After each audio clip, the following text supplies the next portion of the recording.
Hello NEET aspirants. आज है day 13, ठीक है, हमारे 30 डेज चैलेंज का।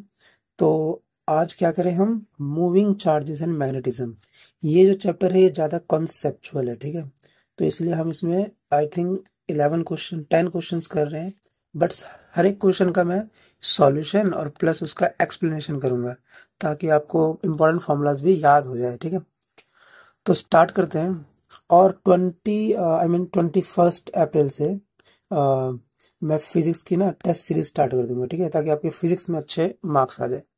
सो टेस्ट जरूर देना। स्टार्ट करते हैं पहला क्वेश्चन, ठीक है। स्टार्ट करते हैं question number 1। A tightly wound 100 turns coil of radius 10 centimetre. ऐसे क्वेश्चन में पता है क्या करना चाहिए आपको, जो चीज़ें गिवन है ना उन्हें लिख लो। जैसे ये 100 टर्न्स है, ये रेडियस गिवन है 10 सेंटीमीटर। रेडियस को कैपिटल आर से नोट करते हैं। कैरीज द करंट आई, आई की वैल्यू दे रखी है 7 ampere. The magnitude of the magnetic field at the centre of the coil, देखो कॉइल के सेंटर में पूछ रहा है, ये कॉइल है इसके सेंटर में पूछ रहा है। तो due to the whole coil पूछ रहा है तो मैग्नेटिक फील्ड क्या हो जाएगा, mu naught I N upon centre में क्या होता है 2r या 4r या क्या होता है 2πr, ठीक है। तो सेंटर पे होता है भाई 2r, ठीक है। अब इसको कैसे याद रखना होता है, देखो एक एक फॉर्मूला होता है आर्क का, ठीक है। फील्ड बी एट आर्क, ठीक है। तो बी ऑफ आर्क निकालना है ड्यू टू आर्क, तो कितना होता है वो होता है mu naught I N upon, देखो 2r लिखा है ना, मैं सेंटर पे निकाल देता हूँ 2r इनटू, और मुझे अगर किसी सिंपल किसी एक एंगल का निकालना है तो थीटा अपॉन 2 पाई। तो टोटल कितना हो जाएगा, mu naught I N upon 4 pi r into theta, ठीक है। तो ये होता है आर्क का फॉर्मूला। तो हमें आर्क का तो निकालना नहीं, हमें कितना निकालना है पूरे सर्कल का, यानी एंगल कितना हो गया हमारा, ये एंगल है थीटा, हमारा एंगल कितना हो गया 2 पाई। तो 2 पाई से 2 पाई गए तो हमारा ये आ गया। तो हम बस इसमें फॉर्मूले में डायरेक्ट पुट कर देंगे वैल्यूज। तो बी की वैल्यू आ जाएगी हमारी, म्यू नॉट की हो जाएगी वैल्यू 4 पाई इंटू 10⁻⁻⁷। आई की वैल्यू है 7, एन की वैल्यू है 100 अपॉन 2 टाइम्स आर कितना है, आर है 10 सेंटीमीटर, दैट इज 10⁻⁻1, राइट। तो अगर मैं 2 से इसको कर दूं 2, और पाई जो है इसको 22/7 लिखूंगा तो ये 7 कट जाएगा, राइट। 22/7 से 7 गया तो हमारा हो गया 44 इंटू, अब देखो 10⁻+1, तो ये कितना हो गया, और यहाँ से भी +2, तो 10⁻⁻4। तो ऑप्शन मिली में दे रखा है, तो 4.4 मिली टेस्ला। चेक कीजिए 4.4 मिली टेस्ला हमारा आ चुका है ऑप्शन, राइट। तो समझे हमने इसमें क्या सीखा, इसमें हमने सीखा कि अगर बिकॉज ऑफ एनी आर्क, ठीक है, हमारी फील्ड होती है ड्यू टू एनी आर्क, या फिर लिख दो field at theta equals to क्या होता है, mu naught I capital N upon 4 pi capital R into theta. Simple. इसको याद करने का सबसे अच्छा तरीका है कि इसको सेंटर पे लिखना सीख लो, mu naught I N upon 2r, ये सेंटर पे है, और सेंटर पे एंगल का निकालना है तो theta upon 2 pi, that's it. या किसी भी एंगल का निकालना हो, आर्क का निकालना हो तो इतना। तो ये एक्चुअली मैं इस चीज की मैं बात कर रहा हूँ, जैसे ये सेंटर मान लो और ये आपका है सर्कल, ठीक है। समझ तो गए हो गए यार, देखो अब मुझे सिर्फ इतने पोर्शन का निकालना है, फील्ड बताओ। तो ये थीटा एंगल बनाएगा और ये है आपकी आर्क, और इस आर्क पे, हाँ इस आर्क का निकालना है फील्ड, तो बताओ। तो ऐसे इसी फॉर्मूले से निकलेगा, राइट। नेक्स्ट क्वेश्चन करते हैं, तो इसमें कुछ तो सीखे होगे। नेक्स्ट क्वेश्चन है, एक गैल्वेनोमीटर है G does not show any deflection, इसका डिफ्लेक्शन 0 है। तो आर की वैल्यू पूछ रहा है, ये क्वेश्चन शायद देखा हुआ है, ये किया भी हुआ है शायद मैंने। अगर इसमें डिफ्लेक्शन 0 है तो कोई करंट नहीं है यहाँ पे, और कोई करंट नहीं है तो पोटेंशियल सेम है, यहाँ पोटेंशियल 2 है तो यहाँ भी पोटेंशियल 2 होगा, और यहाँ पोटेंशियल 0 होगा, ठीक है, क्योंकि 0 है। तो क्या है ये, तो इसमें हमें आर की वैल्यू निकालनी है। तो पहले करंट निकाल देते हैं, करंट तो सेम रहेगा, यानी करंट इसी में पास हो रहा है, राइट। तो आई की वैल्यू क्या हो जाएगी, आई हो जाएगा जितना करंट इसमें फ्लो कर रहा है, राइट। तो पोटेंशियल डिफरेंस कितना हुआ, del V upon R, del V कितना हुआ 10 - 2 अपॉन आर है 400, तो हो गया 8/400, दैट इज 2/100, ये आ गया करंट। अब ये करंट सेम होगा जितना इसमें ड्रॉप होगा, तो 2/100 इक्वल्स टू, इसमें भी कितना ड्रॉप हो रहा है potential, del V upon R आएगा यहाँ भी, तो आएगा 2 - 0 अपॉन आर की वैल्यू आर, तो 2 से तो 2 गया, तो आर की वैल्यू आ गई 100 ओम आएगा। ठीक है, 100 ओम। ठीक है, तो इसमें क्या होता है ऐसे क्वेश्चंस में ना, देखो गैल्वेनोमीटर की रीडिंग जब भी 0 आए तो इसका मतलब करंट उसमें पास नहीं हो रहा। ठीक है, करंट उसमें पास नहीं हो रहा। इसका एक और मतलब होता है कि उसका पोटेंशियल सेम है, आपका जो पोटेंशियल डिफरेंस है वो 0 है, तभी तो करंट पास नहीं हो रहा, राइट। और बाकी तो आता ही है आपको। नेक्स्ट बढ़ते हैं आगे। इसमें अच्छे अच्छे क्वेश्चन आएंगे ना, इसलिए मैं बोल रहा हूँ। देखिए, थर्ड क्वेश्चन है, एक वेरी लॉन्ग कंडक्टिंग वायर है, एक लॉन्ग है, लॉन्ग का मतलब होता है इनफाइनाइट। ठीक है, is bent in a semi circular shape, उसको सेमी सर्कुलर शेप में बेंट कर दिया गया ए से बी तक। तो मैग्नेटिक फील्ड बताओ at the point P for the steady current configuration. Current आ रहा है, फिर आ रहा है, फिर जा रहा है, तो पी पॉइंट पे पूछा जा रहा है। देखो अब रुक जाओ, पहले इसकी डायरेक्शन देखते हैं। देखो यहाँ, अच्छा डायरेक्शन कैसे निकालते हैं पता है ना, राइट हैंड थंब रूल भी लगा सकते हो, है ना। तो अगर थंब रूल मैं इसको लगाऊं, तो ये जो करंट आ रहा है ना, करंट ड्यू टू, इसको मैं मान लेता हूँ ये वायर 1 है, ये वायर 2 है और ये वायर 3 है, राइट। तो जो करंट आ रहा है ना वायर 1 में, उसकी वजह से जो फील्ड पैदा हो रही है उसकी डायरेक्शन किधर है, ये किया तो ये नीचे की साइड है, ये नीचे की साइड है। ठीक है, और वायर 3 में किधर की साइड होगी, ये भी नीचे की साइड है इनटू द पेज। और वायर 2 में किधर की साइड है, वायर 2 में अगर मैंने लगाया है तो ये ऊपर की साइड है। ठीक है, तो हमारा ये आ गया, मतलब 2 नीचे और 1 ऊपर, तो यानी डिफरेंस होगा। ठीक है, अब मैं अगर मान लूँ, देखो, तो अगर मैं मान लूँ कि हमारी वायर की डायरेक्शन है नीचे की तरफ, ठीक है, अगर मैं मान लूँ नीचे की तरफ है, तो मुझे इन दोनों का सम और इसका डिफरेंस करना है, राइट। तो इन दोनों में फील्ड निकालनी है, तो वायर 1। अब एक लॉन्ग वायर का क्या होता है, देखो एक, ये देखो ये इनफाइनाइट लॉन्ग वायर नहीं है, अगर दोनों साइड होती ना इनफाइनाइट, देखो एक चीज बताता हूँ,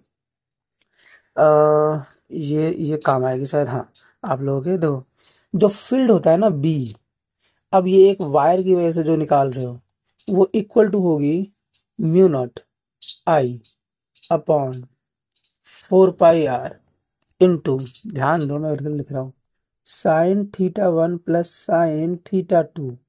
ये जो अगर कोई फाइनाइट वायर है, इसका मैं निकाल रहा हूँ इस पॉइंट पे, तो इससे वो अगर थीटा 1 एंगल बना रहा है, इससे वो अगर थीटा 2 एंगल बना रहा है, तो फाइनाइट वायर का ये है। देखो अगर कोई वायर इस केस में, अगर कोई पोर्शन इनफाइनाइट हो जाए, कोई पोर्शन अगर इनफाइनाइट हो जाए, तो वहां थीटा हो जाती है 90 डिग्री, पाई/2। ठीक है, तो चेक करते हैं इस वायर का कितना एंगल है। देखो पहले वाले वायर का कितना है, एक तरफ ये इनफाइनाइट है और एक तरफ एंड पे खड़ा है, तो यहाँ पे और इनफाइनाइट का वहाँ। ठीक है, तो इनफाइनाइट का तो हो गया पाई/2 और ये हो गया 0, इसका तो 0 है एंगल, क्योंकि एंगल हमें बिल्कुल सेंटर, बिल्कुल स्ट्रेट लाइन से निकालना है वायर के परपेंडिकुलर। तो इस पॉइंट का एंगल 0 है और उसका पाई/2 है।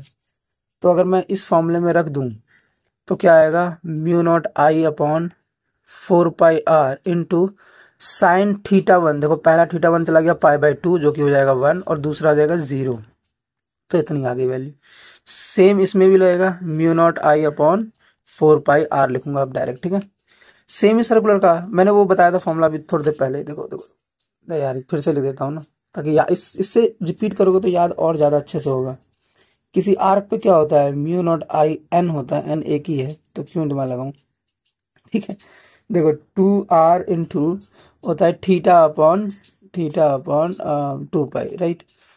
तो थीटा कितना है यहाँ, सेमी सर्कल है तो थीटा है पाई, तो पाई से पाई गया तो 4 r आ गया, तो mu naught I upon 4 r ये आ गया। तो इन दोनों का सम करना है, तो बी एट पी कितना हो जाएगा, due to mu naught I upon 4 pi R plus mu naught I upon 4 pi R. देखो हमने इसको चूज किया है हमारी डायरेक्शन, ठीक है, इनटू द प्लेन, और माइनस में कर देंगे इसको क्योंकि ये अपोजिट है, अपॉन 4 r। ठीक है, क्या करें अब इन दोनों का सम हो गया, तो ये बन गया mu naught I twice of mu naught I upon 4 pi R minus mu naught I upon 4 r। तो कुछ कॉमन है इसमें, mu naught I upon 4 r check कर लेना भाई। ठीक है, पाई ले लिया इधर, और 2 अपॉन पाई -1। ठीक है, ये आ गया अब इसकी वैल्यू कितनी होगी, 2/पाई की वैल्यू नेगेटिव में चले जाएगा ये, ओ तो इसकी वैल्यू नेगेटिव में जा रही है, यानी हमारा जो बी एट पी है वो 1 - 2/पाई है, बट वो इनटू द प्लेन नहीं है, आउट ऑफ द प्लेन है, मतलब आउट ऑफ पेपर है। ठीक है, हमारा आउट ऑफ पेपर है। ऑप्शन चेक करो, it is point away from the page, true, point away from the page and this आया, ठीक है करेक्ट आया।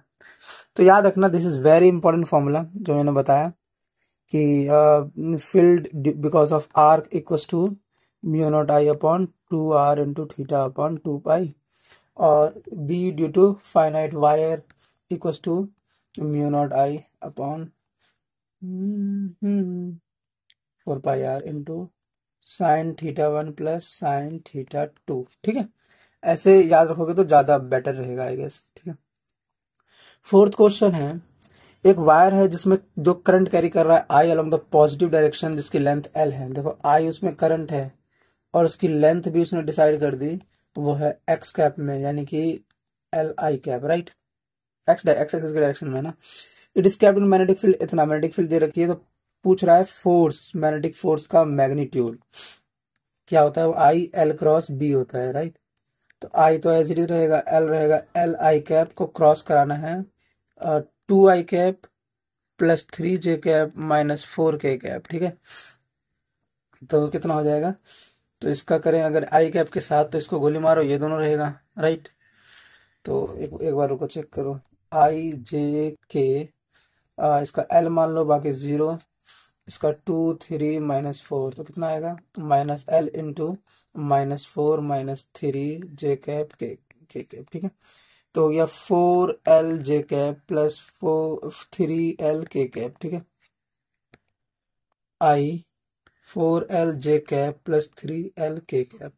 अब इसका सिर्फ मैग्नीट्यूड पूछा था, तो इसका कर देंगे अंडर रूट, तो आएगा under root of 16L² plus 9L² that is 25 का, यानी 5, यानी I5L ये आएगा, I5L। क्या है ये बटे में, अच्छा ये क्या किया है इसने, देखो 5IL लिख रहे थे ये, लेकिन आई की जगह इन्होंने डिवीजन का साइन मिस्टेकली लगाया है, तो हमारा तो ये आ गया आंसर, राइट। तो याद रखना, फोर्स निकालने के फॉर्मूले होते हैं बहुत सारे, और मैग्नेटिक फोर्स निकालने के, एक तो चार्ज के लिए होता है QV×B, और ये भी मैग्नेटिक फोर्स है IL×B। ठीक है, और बस और भी होते होंगे, याद कर लो भाई, अभी मेरे को जितना याद आ रहा है मैं उतना बता रहा हूँ।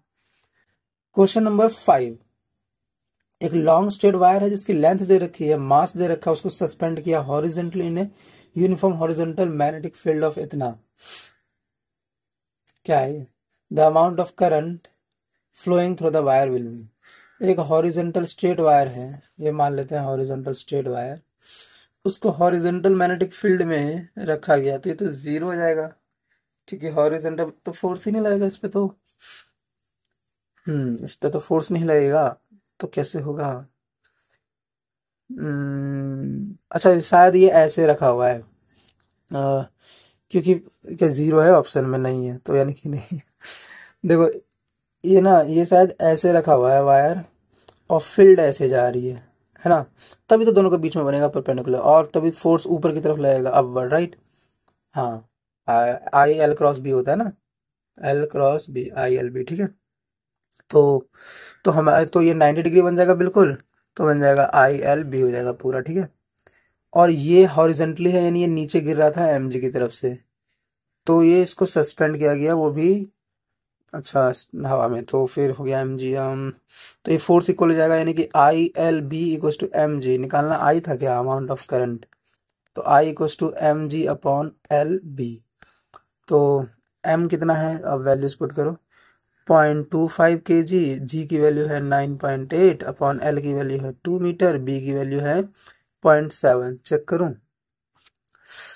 इसको, अगर मैं 4 से मल्टीप्लाई करूँ तो ये 1 बन जाएगा, या 8 बन जाएगा। ठीक है, 8 7 56 5.6, आंसर 1 पॉइंट करके कुछ आना चाहिए, 2 पॉइंट नहीं, 2 नहीं, 2 नहीं, 1 पॉइंट। ठीक है, डी आ गया, ये समझे ना, इसमें भी सेम ही फॉर्मूला लगा। ठीक है, क्वेश्चन नंबर 6, एक uniform electric and magnetic field है, एक्ट कर रहा है along the same direction in the region if the electron is projected in the region such its velocity pointing in the same direction. अच्छा देखो ये आपकी ई है, यही सेम आपकी बी है। अब पूछ रहा है एक इलेक्ट्रॉन को मैंने धक्का मार दिया सेम डायरेक्शन में, तो क्या होगा इलेक्ट्रॉन के साथ। देखो इलेक्ट्रॉन और बी के बीच में सेम है तो फोर्स, मैग्नेटिक फोर्स तो हो गया जीरो, क्योंकि होता है वो क्यू वी क्रॉस बी। दोनों के दोनों पैरेलल या एंटी पैरेलल नहीं होने चाहिए, तो पैरेलल हो गया तो खत्म, कहानी खत्म मैग्नेटिक फोर्स की। इलेक्ट्रिक फोर्स में क्या होता है, मैग्नेटिक फील्ड अगर ऐसे जा रही है तो इधर पॉजिटिव है और इधर नेगेटिव है, यही होती है ना। तो इलेक्ट्रॉन अगर उधर जा रहा है तो क्या होगा, अगर इसको वी वेलोसिटी दिया तो इसके ऊपर अपोजिट फोर्स लगेगा, राइट, और ये इसकी, हाँ ये रुक जाएगा। क्या है, will turn right, will turn towards right direction of motion, right right में तो जा रहे थे, विल टर्न टुवर्ड्स लेफ्ट। हाँ लेफ्ट में, मतलब टर्न तो नहीं करेंगे बट रुक जाएंगे ऐसा कुछ, वेलोसिटी डिक्रीज करेगी, ट्रू, वेलोसिटी डिक्रीज करेगी। Next question number 7। एक क्लोजली पैक कॉइल है जिसमें 1000 टर्न्स है, उसका एवरेज रेडियस इतना है, करंट फ्लोइंग बाय इतना turns of the wire is 1 ampere, the value of the magnetic produce at the centre of the coil पूछा जा रहा है। ये तो मैंने बताया हुआ है, सेंटर ऑफ द कॉइल क्या होगा, mu naught I N, centre निकालना है तो क्या होगा 2 टाइम्स ऑफ आर, खत्म, ठीक है। तो इसमें अगर सारी वैल्यू पुट करें 4 पाई इंटू 10⁻⁻7, आई की वैल्यू हो गई 1, एन की वैल्यू हो गई 1000 अपॉन 2, आर की वैल्यू हो गई 0.628, ठीक है 0.628। तो ये देखो ये 3.14 का ट्वाइस है, इसको लिख दें 3.14। और एक काम करो, इससे ना 10 इससे यहाँ ले जाओ पॉइंट और 10 बाहर लिख लो, और ये फिर इसके करेगा तो 2 आ जाएगा, तो 2 2 4 आ जाएगा, ये आ जाएगा, यानी 10 आ जाएगा यहाँ पे, तो आ जाएगा 10⁴। तो 10⁻⁻7 प्लस 4 यानी 10⁻⁻3 करके कुछ आना चाहिए, 10⁻⁻3 करके।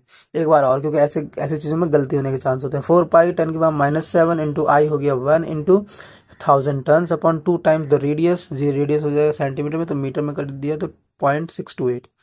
3.14 को 10 से मल्टीप्लाई करेंगे तो पॉइंट पीछे चल जाएगा, और फिर इसका ये ट्वाइस है तो 2 2 4 4 गया, और 10 की पावर फिर 4 हो गई, तो 10 को ठीक ठीक आया इतना टेस्ला, ठीक है, ठीक आया। तो पता है ना सेंटर पे ये सेम वही फॉर्मूला लगा है आर्क वाला, mu naught I N upon 2 R into theta upon 2 pi, अगर कोई थीटा पे निकालना है तो। नेक्स्ट है question number 8। Shape of a magnetic field lines, magnetic field lines का शेप पूछा जा रहा है due to infinite long straight wire है कंडक्टर, तो ऐसा कॉन्सेंट्रिक सर्कल होता है, सर्कुलर, ठीक है, एलिप्टिकल क्यों होगा, हद है भाई, कॉन्सेंट्रिक सर्कल। क्वेश्चन नंबर 9 क्या है, दो very long straight parallel wire है, ए कंडक्टर है, बी दूसरा कंडक्टर है, 5 एम्पियर करंट फ्लो कर रहा है और 10 एम्पियर करंट फ्लो कर रहा है, और दोनों डिस्टेंस है 10 सेंटीमीटर पे from each other, the direction of the current in the two conductor is same, दोनों ऊपर की तरफ मान लो, तो पैरेलल होंगे तो दोनों आपस में अट्रैक्ट करेंगे, ठीक है, कंडक्टर का direction same. The force acting per unit length F upon L पूछ रहा है, डायरेक्ट फॉर्मूला पूछ रहा है, तो क्या रिपल्सिव होगा, नहीं नहीं जी, अट्रैक्टिव होना चाहिए, ठीक है। तो अब चेक करना है बस वैल्यू, तो एफ अपॉन एल क्या होता है, ये न्यू नॉट आई ए, ये करंट की इससे निकलती थी डेफिनेशन शायद, 2 पाई डी, यही होता है ना, एक बार चेक कर लेना भाई क्योंकि मिस्टेक्स हो सकती है। 4 पाई इंटू 10⁻⁻7, पहला करंट कितना है 5, दूसरा करंट है 10 अपॉन 2 पाई इंटू डी कितना है 0.1, क्योंकि ये सेंटीमीटर में है, मीटर में कर दो तो 2 पाई से 2 गया 2, ये से गया 10, और ये भी ऊपर गया तो 10⁻³ प्लस 3 करोगे तो ये 10⁻⁴ हो जाएगा, और 1 में डी डी आ गया आपका आंसर, ठीक है। तो इसी से याद रखना, एक करंट की भी डेफिनेशन आती है इसी से, फोर्स पर यूनिट लेंथ की वैल्यू, अगर मान लो मैं करंट को 1 एम्पियर रख दूं दोनों वायर में, ठीक है, करंट ए और करंट बी दोनों 1 एम्पियर, और दोनों के बीच में डिस्टेंस भी 1 मीटर ले लूं, तो क्या आएगा मेरा, ये 1 हो जाएगा, तो बचेगा mu naught I upon 2 pi which is equal to 2 times 10⁻⁻7 newton per metre, right, इतना। तो करंट की डेफिनेशन भी यही करती है कि करंट जो है हमारा वो 1 एम्पियर होगा इफ दोनों वायर को हम 1 मीटर की डिस्टेंस पे रखें, तो वो एक्सपीरियंस करे फोर्स इक्वल टू 2 टाइम्स 10⁻⁻7, ठीक है, ये ऐसा ही था कुछ, फोर्स पर यूनिट लेंथ, तो वो करंट कहलाती है। ये करंट की डेफिनेशन, ठीक है। नेक्स्ट नेक्स्ट वाला क्या है ये हाँ, एक और चीज याद रखना है इसमें कि अगर वायर में करंट सेम रहेगी तो वो होगी अट्रैक्टिव, ठीक है। मतलब यहाँ पे जो पैरेलल करंट है, पैरेलल, ये अट्रैक्ट करती है, और जो एंटी पैरेलल होती है वो रिपेल करती है, ठीक है। Question number 10th, magnetic field बताओ on the axis of a circular loop of radius 100 centimetre. एक second, magnetic on the axis of a circular, एक सर्कुलर लूप है, उसके एक्सिस पे पूछा जा रहा है मैग्नेटिक फील्ड। रेडियस है इसका, रेडियस दे रखा है 1 मीटर, ठीक है। कैरिंग करंट, करंट है ये I equal to √2a at the point 1 metre apart है ये, ठीक है। से P मान लो, तो फ्रॉम द सेंटर, तो उससे बताओ B। अरे तो इसमें वो लगाओ ना डायरेक्ट, इसका फॉर्मूला क्या था, AB due to axis equal to mu naught I, ठीक है, अपॉन 2 टाइम्स, नीचे हो जाता था उसका रेडियस का स्क्वायर और जो डिस्टेंस है उसका स्क्वायर की पावर 3/2, और नलीफाई करने के लिए R², यही लगता था ना। हाँ, यही लगता था शायद, चेक कर लेना फॉर्मूला तो देख लेंगे, आंसर अगर निकल गया तो सही कर रहे हैं हम, ठीक है। वैल्यू पुट करो 4 पाई इंटू 10⁻⁻7 इंटू आई की वैल्यू कितनी है, √2 एम्पियर, ठीक है। और R² हो गया, R कितना है 1, तो 1 का स्क्वायर अपॉन 2 टाइम्स, ये है रेडियस है 1, 1 का स्क्वायर इंटू डिस्टेंस भी है 1, तो दोनों का स्क्वायर तो 1 ही रहेगा, ठीक है, इंटू 3/2, तो ये 2 आ गया, तो कितना आया ऊपर आंसर, रुक जाओ, 4 पाई 10⁻⁻7 इंटू √2 अपॉन 2 टाइम्स इंटू, देखो यहाँ 2 की पावर ना 3/2, उसको लिख सकता हूँ ऐसा, ठीक है। तो 2 मेरा बाहर आ गया और √2 बाहर आ गया, तो √2 से √2 गया, 2 4 से 4 गया, आंसर आ गया पाई, यानी 3.14 इंटू 10⁻⁻7, 3.14 इंटू 10⁻⁻7 है हमारा आंसर आ रहा है, राइट। तो करेक्ट किया है हमने। ये याद रखना फॉर्मूला, वेरी वेरी इंपॉर्टेंट, इसी से पता सेंटर पे भी निकल जाता है। अगर आप B ड्यू टू एक्सिस निकाल रहे हो सर्कुलर लूप का, तो mu naught I upon twice of radius का स्क्वायर, डिस्टेंस का x² भी लिख सकते हो, कोई दिक्कत नहीं, R², ठीक है। और इसका अगर सेंटर पे निकालना है तो क्या जाएगा, x की वैल्यू 0 पुट कर दो, तो क्या जाएगा ये mu naught I upon 2 times R, आ गया ना सेंटर वाला। Next 11th and the last question, ठीक है, हाँ लास्ट है।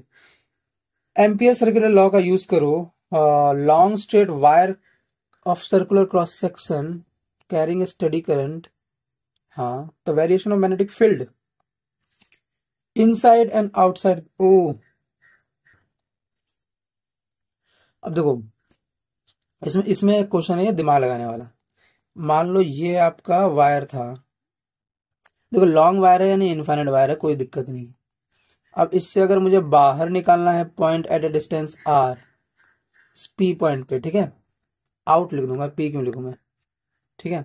तो R, तो इसके लिए तो बायोट सावर्ट लॉ डायरेक्टली कहता था कि बायोट सावर्ट लॉ बोल रहा हूँ, एम्पियर लॉ, कि B at a distance out, OUT out, कितना हो जाएगा, mu naught I upon 2 pi the distance R, क्या है।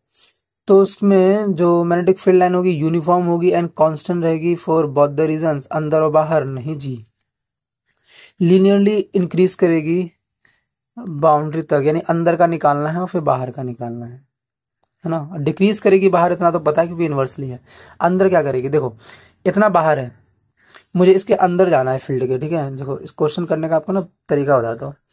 अब ये सेम वायर है, अब मुझे अगर इसके यहीं डिस्टेंस R तक जाना है तो कैसे करना पड़ेगा, देखो अगर मैं ध्यान से मानूं तो क्या होता है कि अगर मेरे को सेंटर तक पता चल जाए, मतलब ये सरफेस तक पता चल जाए, तो सरफेस का कितना होगा, B on surface equal to होगा mu naught I upon 2 pi capital R, कोई दिक्कत, क्योंकि R डिस्टेंस पे, ठीक है। लेकिन अगर इसके अंदर में जाना चाहूँ तो B इन साइड क्या हो जाएगा, mu naught I upon 2 pi capital R into, अंदर डिस्टेंस है तो R अपॉन R, ठीक है।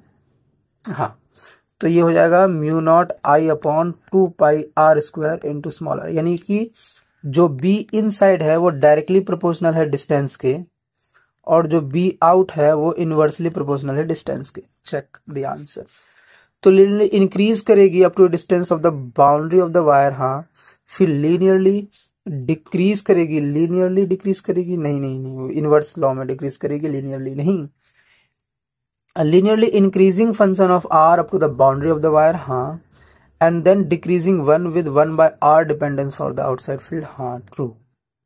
समझो 1/, देखो इन्वर्सली प्रोपोर्शनल है, तो ये लीनियरली नहीं इनवर्स, अगर यहाँ लिखता ना इनवर्सली तो ये करेक्ट हो जाता, ठीक है। ठीक है, नेक्स्ट लीनियरली डिक्रीजिंग फंक्शन है, डिक्रीजिंग नहीं है, इंक्रीजिंग है, तो ये हो गया, ठीक है। तो हमने सीखा इसमें कुछ ना कुछ सीखे होगे, ठीक है, तो सीखे हो तो गुड सीख जाओ भाई, रिवीजन करो। ये इसमें मैंने अच्छे से एक्सप्लेन किया क्योंकि ये चैप्टर थोड़ा कॉन्सेप्चुअल है, एक्सप्लेनेशन की डिमांड करता है, तो इसलिए मैंने एक्सप्लेन कर दिया। और बाकी इसकी थ्योरी मैं जरूर लाऊंगा, ठीक है, इसके शीट्स लाऊंगा। देखो 2 काम मैं करने वाला हूँ। 21 से ना टाइप फिजिक्स की, स्पेसिफिकली फिजिक्स की टेस्ट सीरीज स्टार्ट होगी 50-50 मार्क्स की, ठीक है, मतलब 50-50 क्वेश्चंस वाली, तो उसके लिए रेडी रहना। और तब तक 20 यानी 21 तक मैं पूरी फिजिक्स डन कर दूंगा, ठीक है। इसके PYQs और इसके ना क्या कहते हैं फॉर्मूला शीट्स मैं प्रोवाइड कर दूंगा, ठीक है। तो उसको रिवीजन करते रहना, रिवीजन जितना रिवीजन करोगे उतना आप स्मार्ट होते जाओगे, डेट्स इट। रिवीजन, देखो revision, revision practice and then again revision, यही है ब्रह्मास्त्र। और कोई बताता ना ट्रिक व्रिक मत पढ़ो उस पे भाई, सही बता रहा हूँ, मत पढ़ो फालतू की दुनिया में। Revision practice and revision, revision practice and revision, that's it, ठीक है। So this is Vidyan signing of.